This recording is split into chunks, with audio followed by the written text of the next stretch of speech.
Be ready. 5 seconds.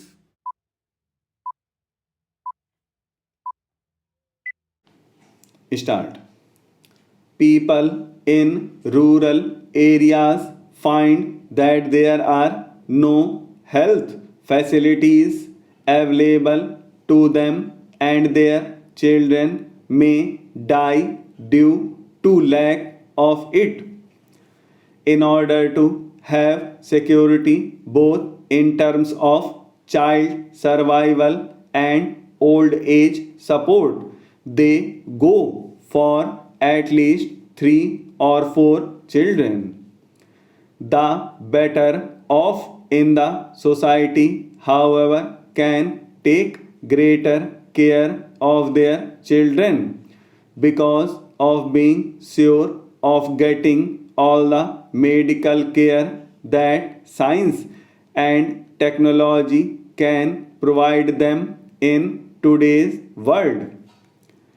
In the name healthcare being the responsibility of the society or the state, we are actually leaving poor rural folks to their own fate. We should not forget that we have given them freedom to live as they like. It is a nation where we have given right to every individual, whether literate or illiterate, poor or rich, that he will not only decide about himself but he will also decide the course of history for all of us. If more than 50% of population is below poverty line, if more than 50% people are illiterate in this country, what is going to happen? What will be the psychological impact of this section of the society on others and the leadership? The other related question for human capital build up is the nature and quality of the educational system. We need to question ourselves as to how far we have been able to improve and reform the educational system, which was handed over to us by the British.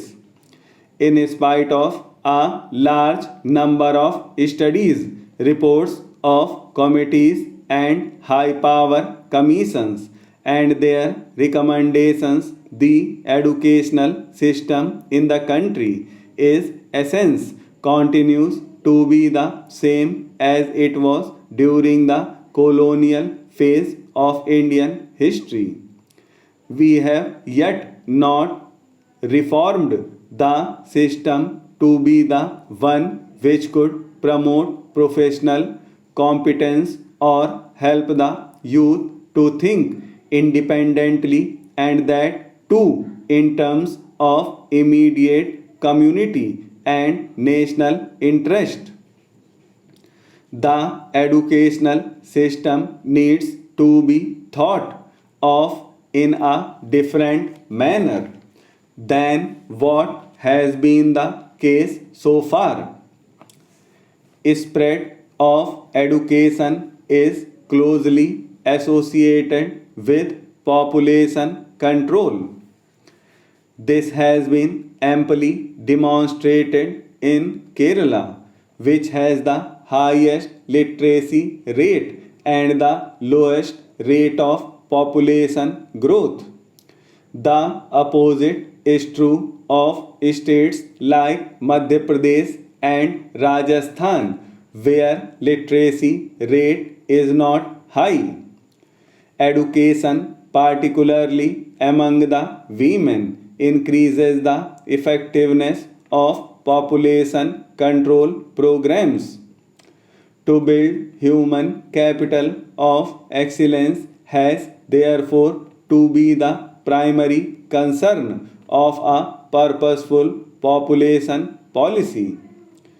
Education of women is particularly important, and this aspect of education is lacking in our country. If women are educated, they can take better care of their children and play a great role in making them healthy, useful, and intelligent citizens. I shall like to emphasize that we should arrange to provide to every child, whether a boy or a girl, a free and compulsory education up to the age of 14 years as an urgent national endeavor as given in the directive principles of the Constitution. Providing education and health care to all children means that they grow into a healthy young man or young woman who would expect productive jobs in order to lead a life of dignity. Here comes the problem of employment. With the advancement of technology and the associated luxury and comfort that people are enjoying in many parts of the world, we are also aspiring to have the same facilities in our lives. But I know that all the indigenous methods that were providing jobs to millions of our people, though are not enough to provide a comfortable life, can at least give them sustenance.